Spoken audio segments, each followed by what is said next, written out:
भारताचे एक सार्वभौम समाजवादी धर्मनिरपेक्ष लोकशाही गणराज्य घडवण्याचा व त्याच्या सर्व नागरिकास सामाजिक आर्थिक व राजनैतिक न्याय विचार अभिव्यक्ती विश्वास श्रद्धा व उपासना यांचे स्वातंत्र्य दर्जाची व संधीची समानता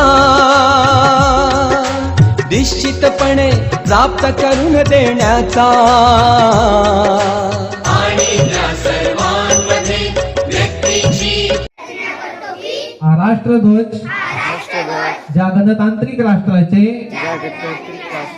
प्रतीक आहे त्या राष्ट्राशी मी एकनिष्ठ राहीन. जय हिंद.